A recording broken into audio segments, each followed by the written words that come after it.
하나님의 은혜와 축복이 오늘 예배하는 모든 분들에게 함께 하시기를 주님의 이름으로 축원합니다.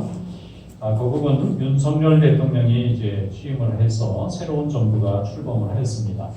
그동안 좀 느슨해져 있었던 미국과의 동맹이 좀 강화될 것으로 보이고, 또 중국과 북한과 러시아 등 그동안 북방 국가들과의 관계는 조금 거리가 생길 것으로 보입니다. 앞으로 세계는 자유주의로 갈 것이냐, 아니면 과거의 시대, 사회주의 시대로 돌아갈 것이냐는 중요한 역사적인 모멘텀에 지금 서 있다, 이렇게 생각할 수가 있습니다. 그동안 굉장히 세계가 자유로운 무역과 또 여행과 또 이념을 초월해서 모든 나라들이 서로 여러 가지 모습으로 교류하고 자유롭게 왕래하는 시대였는데, 러시아의 이웃나라 공격으로 인해서 이 세계화, 글로벌라이제이션의 시대가 이제 막을 내리고 있다, 이렇게 볼 수가 있습니다. 이제 진정 이 시대에 우리가 계속 자유로운 세계화를 이뤄갈 것인가, 아니면 이제 각국의 이익에 따라서 서로 편가르기로 또 갈등으로 갈 것인가 하는 중요한 기로에 서 있다고 볼 수가 있습니다. 미국과 한국은 군사동맹이면서도 동시에 가치동맹이라고 볼 수 있는데, 미국이 기독교 국가고 한국도 기독교 국가나 마찬가지죠. 그런데 기독교 국가가 가지고 있는 것은 성경의 밸류를 교환하는 것입니다. 미국의 동맹이 세계 여러 곳에 많이 있습니다. 그런데 한국은 미국과 신앙이 같다고 하는 또 하나의 동맹을 가지고 있어요.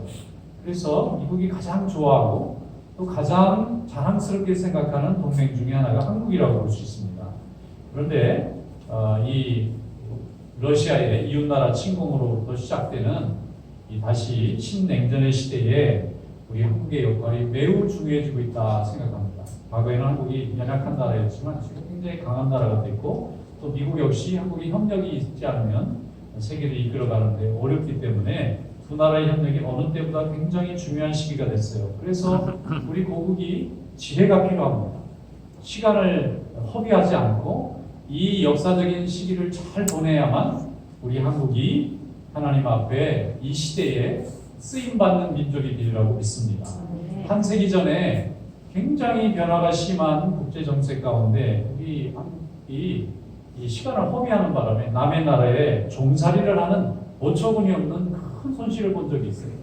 이게 100년 만에 다시 이 시기가 다시 돌아온 겁니다. 세계는 변화의 중요한 순간에 와 있기 때문에 이때에 이제 우리 한국 백성들이 하나님께서 주신 말씀의 지혜를 알았기 때문에 이제 말씀을 중심으로 해서 하나님이 맡겨준 사명이 무엇인지를 잘 깨닫고 대통령과 온 백성들이 한 마음 한 뜻이 돼서 이 어려운 시기에 우리 민족에게 주신 복음의 역사를 잘 이뤄갈 수 있도록 날마다 기도하는 우리 성도들이 될 수 있기를 축원합니다. 예수 믿는 우리 그리스도인들 역시 세월을 아껴야 합니다. 또 지혜를 모아야 합니다.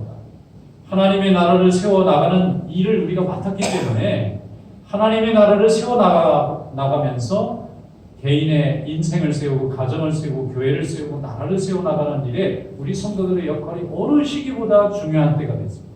우리 성도들이 기도하고 우리 성도들이 하나님의 뜻대로 살아갈 때에 나라도 회복이 되고 가정이 회복이 되고 인생도 회복이 되는 것입니다.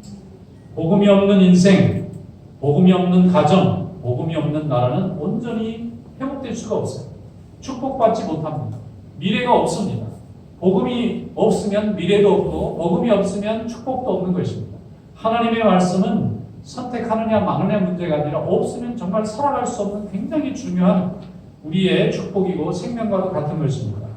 예수를 잘 믿고 바른 믿음이 되면 가정이 삽니다. 또 나라도 살고 또 공동체가 회복이 되고 모두가 강건해집니다. 강건한 공동체로 거듭나기 위해서는 사람의 지혜가 필요한 것이 아니라 하나님의 지혜가 굉장히 중요하게 필요합니다. 그래서 우리 성도가 세상에 줄 수 있는 최고의 선물이 뭐냐? 복음입니다. 하나님의 말씀이에요. 세상을 만들고 다스리고 움직여 가시는 참 주인이 누군가 하는 것을 소개해 줄 수 있는 것이 우리 성도들이 세상을 향해서 할 수 있는 최고의 선물이고 헌신입니다. 미신과 우상에 잠겨 사는 어리석은 세월을 사는 사람들에게 생명의 참 주인이 누군지를 깨닫게 해주고 여호와 하나님이 바로 그분인 것을 알게 해줌으로 인해서 그들이 하나님 앞에 축복받고 하나님 앞에 쓰임받는 인생이 되게 해주는 것이 바로 우리 성도들의 사명이고 우리 하나님의 백성들의 공동체의 사명이라고 볼 수 있습니다. 이것을 통해서 세상을 구원하시고자 하는 하나님의 은혜와 섭리가 우리 가운데서 세워져 가는 줄 믿습니다. 성도가 복음을 전하지 않고 침묵하면 세상은 구원받을 수 있는 길이 없어지는 것입니다. 세속에 흘러가면 결국 썩어질 인간의 영광만을 구하는 존재로 전락할 수밖에 없는 것입니다. 인간이 아무리 아름답다 할지라도 썩어질 육신의 영광을 구하는 것으로는 우리가 하나님 앞에 존경을 받을 수가 없습니다. 하나님의 영광을 구하는 자의 삶을 살아야만 우리 인생도 아름다워지고 세상도 구원의 길이 열리게 되는 것입니다. 그러면 어떻게 우리 성도가 세상을 향해서 하나님의 영광을 알리는 귀한 역할을 할 수 있느냐? 바른 믿음의 지식을 가지고 또 거룩한 삶의 내용을 가지고 하나님 앞에 이 일을 감당할 수 있습니다. 그래서 우리 성도들은 어려운 위기의 시대일수록 세상이 더욱 어두워질수록 지혜로워야 하고 거룩해져야 합니다. 성도는 거룩한 삶을 통해서 거룩한 생각을 통해서 세상을 하나님의 말씀으로 밝힐 수가 있어요. 세상이 어두운데 어떻게 밝힐 수 있습니까? 하나님의 말씀으로 밝힐 수 있는데 이 하나님의 말씀을 전달할 수 있는 사람이 바로 우리입니다. 거룩한 생각과 또 거룩한 습관이라는 것은 전파력이 있어요. 전염이 됩니다. 다른 사람들에게 이것을 영향을 줄 수가 있어요. 우리 성도들의 이러한 거룩한 삶의 습관이 내 자신을 죄의 영향력으로부터 자유롭게 하고 내 가정과 내 이웃과 나가서 민족과 나라가 죄에서부터 자유로워질 수 있는 역할을 하게 된다는 것입니다. 처음부터 세상이 바뀌지는 않습니다. 그러나 꾸준히 변함없이 우리가 하나님의 말씀을 붙들고 그 말씀에 순종해서 살게 되면 서서히 거룩한 생각과 거룩한 행실이 주변에 영향을 주고 주변에 변화를 일으키고 하나님 앞에 돌아올 수 있도록 하나님이 인도해 주실 줄로 믿습니다. 이것이 바로 신령한 생활입니다. 우리 성도들은 영적 생활을 가지고 있어요. 거룩한 생활을 가지고 있습니다. 하나님이 축복해 주시는 거룩한 은혜의 삶을 살게 되는 거예요. 이것이 바로 축복의 문을 여는 길이고 하나님 앞에 영광 돌리는 길이 될 줄로 믿습니다. 에베소서 5장 15절부터 21절 오늘 말씀, 오늘 하나님께서 우리에게 주신 거룩한 삶에 대한 명령으로 믿고 다 함께 읽어보겠습니다. 그런즉 너희가 어떻게 행할지를 자세히 주의하여 지혜 없는 자같이 하지 말고 오직 지혜 있는 자같이 하여 세월을 아끼라. 때가 악하니라. 그러므로 어리석은 자가 되지 말고 오직 주의 뜻이 무엇인가 이해하라. 술 취하지 말라. 이는 방탕한 것이니 오직 성령으로 충만함을 받으라. 시와 찬송과 신령한 노래들로 서로 화답하며 너희의 마음으로 주께 노래하며 찬송하며 범사의 우리 주 예수 그리스도의 이름으로 항상 아버지께 감사하며 그리스도를 경외함으로 피차 목조하라. 아멘. 왜 우리 하나님의 자녀들이 세월을 허비하지 말고 아껴야 되느냐? 이 세상이 악하기 때문입니다. 분명히 세상이 악하다고 성경이 말하고 있습니다. 죄 짓는 일에 사람들이 바쁘고 악한 행실을 하는 일에 조급합니다. 이렇게 세상이 어두울수록 세상의 빛을 구하고자 하고 찾는 자들이 많습니다. 그런데 세상을 밝힐 수 있는 사람은 바로 우리 성도들밖에 없습니다. 모두 악으로 악을 갚지 말고 악을 선으로 갚을 수 있는 우리 성도들만이 이 세상을 하나님의 뜻대로 밝힐 수 있는 온전한 하나님의 백성들이 될 줄로 믿습니다. 그래서 성도들이 지혜로워야 합니다. 세상에는 소망이 없습니다. 세상은 하나님 앞에 쓰임받기가 어렵습니다. 세상 사람들은 세상에 대해서는 너무나 잘 압니다. 죄 짓는 방법도 알고 세상에서 성공하는 방법도 알고 자기들이 어떻게 하면 출세하는 방법도 다 압니다. 그런데 그들이 모르는 것이 있어요. 세상이 얼마나 악한지를 잘 모릅니다. 그리고 더 중요한 것은 하나님의 은혜를 모릅니다. 세상이 악할 때에 하나님의 은혜가 없으면 그 악한 세상을 구원하고 회복할 수 있는 길이 없습니다. 사람들은 스스로 지혜롭다고 생각하지만 하나님의 은혜에 대해서는 무지합니다. 하나님의 은혜가 없으면 죄를 이길 수 없다는 것을 알지 못합니다. 그래서 우리 성도들을 하나님이 이 땅에 세워주시고 세상을 밝히는 사명을 우리에게 주신 줄로 믿습니다. 어떤 사람이 병에 걸렸습니다. 병에 대해서 모든 사람들이 잘 압니다. 이 병은 어떤 병이고 또 이 병이 어떻게 진행될 거고 이 병이 나중에는 어떻게 발전할 건지 다 아는데 치료에 대해서는 아무도 알지 못한다면 그 사람은 병을 회복할 수 있는 길이 없어요. 지금 이 시대는 세상에 대해서 너무 많은 지식이 넘칩니다. 너무 많은 정보가 넘쳐요. 사람에 대해서 너무나 사람들이 잘 알고 있습니다. 그런데 그 사람을 고치는 방법, 그 영혼을 회복시키는 방법, 그 은혜의 삶을 회복시키는 방법에 대해서는 아무도 아는 사람이 없습니다. 오직 하나님만이 알고 계시고 우리 성도들이 그 은혜를 깨닫고 있을 줄로 압니다. 성도가 세상의 재미와 세상의 즐거움에 빠져 있으면 죽은 것이나 마찬가지입니다. 우리의 믿음이 죽으면 우리는 세상에서 하나님 앞에 쓰임받지 못한다는 것입니다. 세상 사람들은 그래서 술 취하는 일에 바쁩니다. 세상을 즐기는 일에 바쁩니다. 그러나 우리 성도들은 세상에 취해서는 안 되고 성령에 취해야 될 줄로 믿습니다. 뭐가 취한다는 게 뭘까요? 붙잡혀 있는 거예요. 생각이나 사고나 마음이 온통 거기에다 빠져 있는 것입니다. 다른 것은 생각할 수 없을 정도로 온전히 거기에 몰입되어 있는 상태를 우리는 취한다고 말하는데 성경은 술 취하지 말라는 것으로 표현했습니다. 그리고 나서 뭘 취해야 되느냐면 성령에 취해야 된다고 말하고 있어요. 여러분 성령 충만함을 받는 성도가 될 수 있기를 축원합니다. 우리가 취할 때 세상에 취하지 말고 세상의 즐거움과 세상의 재미와 세상의 기쁨에 취하지 말고 하나님이 우리에게 주실 은혜에 취하시기를 축원합니다. 성도가 성령 충만하면 은혜에 취하게 됩니다. 하나님의 은혜를 기쁘게 여기게 되고 그게 달게 느껴지고 그 안에서 날마다 기쁨을 누리며 살게 됩니다. 그런데 하나님의 자녀들이 성령 충만하지 않으면 세상의 정욕이 충만하게 됩니다. 인간은 육신을 가지고 있고 세상은 우리에게 죄를 짓는 길을 열어놓고 있기 때문에 그 세상의 정욕에 취하게 되면 성령은 저절로 떠날 수밖에 없습니다. 어두운 면이 강화됩니다. 자기 정욕이 강해지면 자기 정욕을 위해서 남을 비난하게 되고 하나님이 주신 은혜에 대한 감사가 사라지게 되고 원망으로 가득 차게 됩니다. 이것이 바로 세상이 정욕이 내 속에 들어왔다는 뜻입니다. 여러분 주님의 은혜 가운데 거하실 수 있기를 축원합니다. 교회 나오고 믿음 생활하면서 항상 기쁜 은혜 가운데 사시기를 축원합니다. 근데 내가 기쁘질 않아요. 하나님 앞에 나와서 예배드리고 하나님 앞에 기도하고 찬송하는 내가 기쁘지 않으면 우리 한번 회개할 필요가 있어요. 우리 마음에 성령이 충만한 게 아니라 세상의 정욕이 충만해져 가고 있다고 하는 증거입니다. 회개하고 하나님 앞에 돌아오는 은혜가 있기를 축원합니다. 성령 충만하기 위해서 우리는 말씀 생활이 충만해져야 되고 찬송 생활이 충만해야 되고 감사하는 생활이 충만해야 될 줄로 믿습니다. 그리고 나면 그리스도를 경외함으로 피차 복종하는 삶이 이루어지게 될 줄로 믿습니다. 하나님의 말씀을 듣고 하나님의 말씀을 나누는 자리에 열심을 내시고 은혜를 사모하시기를 축원합니다. 입술로 항상 하나님을 찬송하고 마음으로 항상 감사하고 성도를 돕는 일에 항상 힘쓰면 하나님께서 우리에게 하나님의 자녀로서 더욱 강건한 은혜와 믿음을 허락해 주실 줄로 믿습니다. 성령 충만한 사람은 그래서 세상이 이길 수가 없습니다. 세상은 우리에게 죄를 요구하지만 죄는 순종하고 죄를 따라가는 사람에게는 힘을 발휘할 수 있지만 죄를 거부하고 하나님의 말씀으로 그것을 이기는 사람은 죄가 우리를 이길 수가 없습니다. 우리의 마음을 죄가 장악할 수가 없습니다. 세상의 즐거움이 우리의 심령을 채울 수가 없습니다. 하나님의 은혜로 채워지고 말씀으로 채워지고 사랑으로 채워지면 우리의 삶이 회복이 되고 가정이 회복이 되고 자녀들이 회복이 되고 나라와 민족도 회복이 되게 될 줄로 믿습니다. 초창기 우리 한국에 복음이 전해질 때 선교사님들이 선교를 할 때 우리 한국 백성들을 관찰을 많이 했어요.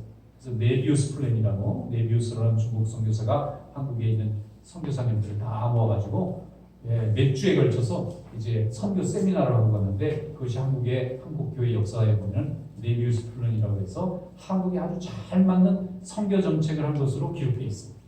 근데 이분이 뭐라고 얘기했느냐면 한국 교회 교인들은 이게 부지런하고 자립심이 강해서 선교사들이 너무 후원을 많이 하고 계속 컨트롤하려고 그러면 안 된다는 거예요. 빨리 자유를 주고 그리고 스스로 교회도 책임질 수 있게 해주고 그리고 열심히 그들이 일할 수 있도록 직분자들도 많이 세우면 한국교회는 반드시 부흥할 거다.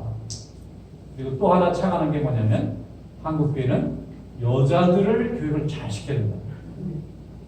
그때 당시 남자들만 교육하고 여자들 교육을 시키면 안 되는 줄로 알았어요. 여자들은 그냥 아이나 낳고 키우는 사람으로 생각하지 뭘 배워서 뭐 사회에 기여한다는 건 생각지도 않았던 그런 시대에 복음을 들고 온 선교사들이 한국은 부인들을 가르쳐야 된다. 남자들은 소망이 없어. 부인들을 가르쳐야 된다. 특히 아기를 가지고 키우는 엄마들을 가르쳐야 된다. 그래서 그 시절에는 15살만 넘으면 다 시집갔어요. 그래 아이들이 20살 조금 넘으면 벌써 5, 6, 7명 중주렁 아이들이 많이 있었어요. 그런데 아무 소망이 없잖아요. 공부를 안 시켰으니 글을 읽을 줄도 모르잖아요. 그런데 하나님의 종들이 그 어머니들을 주의 깊게 살펴봤어요. 생명을 낳고 키우는 것은 창조의 하나님의 역사에 지금 동역하는 거잖아요. 그런데 그 생명을 낳고 기르는 어머니들의 마음속에 말씀이 들어가면 이 백성이 얼마나 축복을 받을까. 그래서 그 어머니들이 가르쳤다는 거예요. 성경을 열심히 가르쳤습니다. 그랬더니 어머니들이 은혜 받고 하나님을 알고 창조의 이치를 깨닫고 구원의 이치를 깨닫고 자녀들을 말씀으로 가르치니까 이 자녀들이 다 성장해서 나라의 지도자들이 되고 나라가 독립을 하고 나라가 회복이 되고 앞서가는 나라로 만든 거예요. 하나님의 말씀이 들어갔을 때에 인생이 바뀌고 공동체가 바뀐 것입니다. 우리는 하나님의 자녀들입니다. 하나님의 백성들입니다. 성도는 남 탓하는 사람이 아니에요. 남의 잘못을 지적하는 것은 성도가 아닙니다. 그러면 누굴 탓해낼 거예요? 나를 탓하는 거예요. 나의 부족함 때문에 생긴 이 고통과 어려움을 탓하는 겁니다. 회개하는 사람이 성도입니다. 내 자신이 하나님 앞에 변화받음으로 인해서 내 주변이 변화되게 만드는 힘이 성도에게 있는 것입니다. 그래서 회개는 우리 성도들에게 축복이에요. 우리 자신의 잘못을 바라볼 줄 아는 눈이 생긴 것이 우리 은혜입니다. 베드로전서 1장 13절부터 15절에 말씀하기를 너희가 순종하는 자식처럼 전에 알지 못할 때는 따르던 너의 사역을 본받지 말고 오직 너희는 너희를 부르신 거룩한 이처럼 너희 행실에 거룩한 자가 되라 하겠습니다. 거룩한 자가 되어야 된다는 것. 과거에 하나님을 모르던 시절을 처럼 살아서는 안 된다는 것입니다. 누가복음에 보면은 삭개오라고 하는 키가 작은 세리장이 나옵니다. 예수님이 오니까 뽕나무에 올라가서 예수님을 바라봤더니 예수님이 내려와라 내가 오늘 너희 집에 하루 묵어야 되겠다고 할 때에 삭개오가 감격을 해가지고 자기 재산을 다 팔아서 가난한 사람들한테 자기가 피해를 입힌 사람들에게 다 보상해 주겠다고 약속을 했어요. 그랬더니 예수님이 하나님의 은혜가 이 집에 오늘 임했다고 이 집에 아브라함의 자손이 되었다 축복해 주셨습니다. 그러면 삭개오는요 전 재산이 사라졌는데 4배나 바꿨거든요. 그럼 이 사람은 그동안은 재물을 위해서 살았는데 그때부터는 주님을 따르는 제자의 삶을 삽니다. 성경에 사람 이름이 아주 좋은 쪽으로 나올 때는요 보통 중요한 인물이 아닙니다. 매우 중요한 인물을 기록하게 돼 있어요. 키 작은 여리고의 이 세리 아주 악독한 세리 역할을 했던 삭개오가 왜 예수님을 만나서 변화된 이야기가 누가복음에 들어가 있을까요? 세리로 바뀐 사람이 엄청나게 많았을 텐데 삭개오는 초대교회에 굉장히 중요한 역할을 했던 일꾼이었던 거예요. 그 사람의 하나님 앞에 부름받은 그 사건을 봄으로 인해서 많은 사람들이 은혜 받고 주님께 돌아올 수 있었기 때문에 그가 그곳에 이름이 올라간 것입니다. 그 한 사람의 죄인이 구원받음으로 인해서 너무나 많은 죄인들이 똑같이 은혜 받고 주님께 돌아왔어요. 그의 인생만 축복받은 것이 아니라 그의 변화된 인생을 바라본 다른 사람들의 인생까지 축복으로 이끈 자가 되었습니다. 오늘 우리 성도들은 바로 그러한 축복으로 이끄는 안내자의 역할로 하나님이 우리를 불러주신 줄 믿습니다. 죄와 싸워 이기시길 바랍니다. 정욕을 이기는 승리하는 생활이 될 수 있기를 축원합니다. 베드로전서 1장 22절로 23절에 말씀했습니다. 너희가 진리를 순종함으로 너희 영혼을 깨끗하게 하여 거짓이 없이 형제를 사랑하기에 이르렀으니 마음으로 뜨겁게 서로 사랑하라. 너희가 거듭난 것이 썩어질 씨로 된 것이 아니요 썩지 아니할 씨로 된 것이니 살아있고 항상 있는 하나님의 말씀으로 되었느니라. 할렐루야. 그럼 우리가 은혜 받고 지금 주님 앞에 나와서 예배하는 거요. 이게 우리의 지식이나 능력이 아니에요. 하나님의 엄청난 하나님의 말씀과 사랑이 오늘 우리를 은혜 가운데 살게 만들어 주신 줄로 믿습니다. 권서인이라는 사람이 있어요. 권서인. 한국 교회에서 나와요. 권서라는 것은 책을 권하는 거거든요. 근데 그 사람 인자를 붙여놨으니까 책을 권하는 전문가라는 건데 이 사람이 지금부터 100년 전에 책 팔러 다니는 사람들이 있어요. 근데 이 권서인들이 뭘 하냐면 주민들이 주로 많이 했는데 안 다니고 가만히 있었지만 동네를 다니면서 집집마다 이렇게 문을 두들기고 그때는 뭐 문도 없죠. 이렇게 쌀이문과 집에 다 들여다보면서 이렇게 물어보는 그런 시대에 살던 때에 이 사람들이 책을 팔러 다녀요. 돈을 주고 책을 파는데 무슨 책이냐면 성경을 팔았어요. 성경이 전체 창세기부터 요한계시록까지 다 없으니까 마태복음 하나, 요한복음 하나, 사도행전 하나 이렇게 쪽복음을 들고 다니면서 동네에 있는 아주머니들에게 성경을 팔았어요. 나중에는 화장품을 파는 분들이 있더라고요. 화장품을 옛날에 돌아다니면서 집을 방문해가지고 이렇게 발라주기도 하고 피부 관리도 가르쳐주고 건강 관리도 가르쳐주고 이러면서 계속해서 고정 고객을 만들어서 화장품을 팔던 분들인데 이분들이 어디서 그걸 배웠나 했더니 권서인에서 배운 거죠. 초대 한국교회 100년 전에. 근데 그분들이 그럼 왜 저걸 들고 다니면서 팔았는데 왜 동네에 있는 그 어머니들이 샀을까 저걸? 한글을 가르쳐준 거예요. 한글. 한글로 된 쪽복음, 마가복음, 마태복음을 팔면서 이게 아무것도 배운 적이 없는 분들이니까 여자들을 공부를 안 시키던 시절이니까 공부를 배우면 한문으로 배우고 그걸 배우면 과거를 보고 출세해서 벼슬을 따는 도구로 문자를 사용했기 때문에 안 가르쳐줘야 되는 거예요. 글을 알면 권력에 관심이 생길까봐 일부러 못 배우게 만든 거예요. 어리석게 만든 거예요, 백성들을. 조선의 귀족들이 그렇게 만드는 놓은 겁니다. 그러니까 세종대왕이 좋은 걸 만들어 놨는데도 그걸 못 가르치게 만들어 놨어요, 사회 체계가. 그래서 선교사들이 들어와서 우리 글을 외국 사람이 우리 사람한테 가르친 겁니다. 이게 보통 축복이 아니에요. 우리 스스로는 배울 수가 없었을 텐데 열심히 선교사들이 성경을 대량으로 찍어가지고 이 권선들에게 나눠주면 권선들이 전국 방방곡곡지 경상도, 전라도, 충청도, 함경도, 평안도를 돌아다니면서 시골 동네 가면서 어머니들을 다 불러가지고 집에 가서 성경을 파는 거예요. 그러면 성경을 팔잖아요? 그럼 못 읽잖아요. 그러니까 이 사람을 가르쳐 주는 거예요. 성경을 어떻게 읽는지를 가르쳐 주는 거예요. 이게 굉장히 재밌는 겁니다. 올 때마다 한글 가르치는데 우리 한글은 얼마나 과학적입니까? 반나절만 배우면 웬만한 사람은 다 알아들을 수 있겠잖아요. 모양대로 읽으면 소리를 내니까. 그래서 이거를 가르쳐 주니까 성경 말씀에 있는 예수 그리스도의 은혜의 스토리가 들어오는 거예요. 인생을 살리고 병자를 고치고 구원하는 하나님의 은혜를 깨닫게 된 거예요. 성경만 배운 것이 아니라 하나님이 어떻게 살아계시는지를 알게 만들었어요.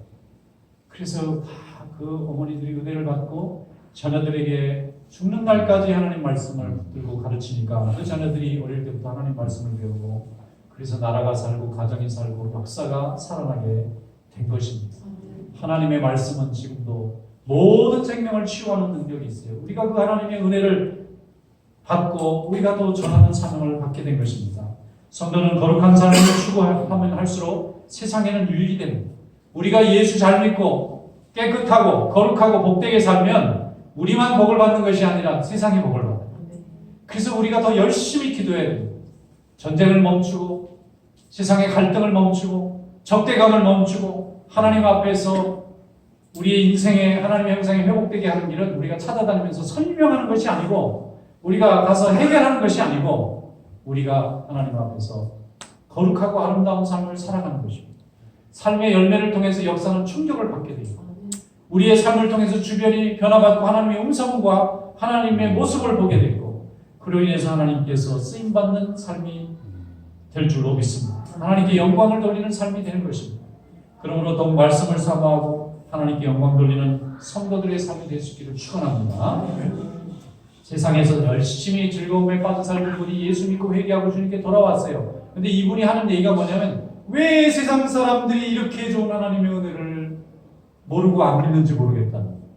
자기가 세상에서 하고 싶은 대로 다 즐기면서 살아봤지만 하나님이 이렇게 심령해 주는 은혜처럼 좋고 기쁜 게 없다는 거예요. 왜 저 사람들이 예수를 안 믿을까?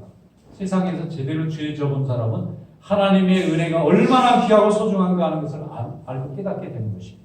오늘 이렇게 귀한 은혜가 여러분들에게 함께 있는 줄로 믿습니다. 에베소서 5장 8절로 9절에 말씀합니다. 너희는 전에는 어둠이더니 이제는 주의 빛이라. 빛의 자녀들처럼 행하라. 빛의 열매는 착함과 의로움과 진실함에 있느니라 그랬습니다. 항상 하나님 앞에 진실하고 모든 착함과 의로움 가운데 거하는 귀한 종들이 다 될 수 있기를 주님의 이름으로 축원합니다. 기도하겠습니다. 거룩하신 우리 하나님 아버지 감사합니다. 많은 10년 가운데 하나님께서 저희를 특별히 하나님의 자녀로 선택해 주시고 오늘 하나님의 은혜를 깨닫게 하시고 하나님의 인도 가운데 거할 수 있도록 붙들어 주셔서 감사를 드립니다. 모든 세상을 탓하지 않게 하시고 하나님이 내게 주신 아름다운 빛을 따라 의로움의 거룩함의 삶을 살아가는 귀한 종들 될 수 있도록 인도하여 주시옵소서. 예수님의 이름으로 감사하며 기도드리옵나이다. 아멘.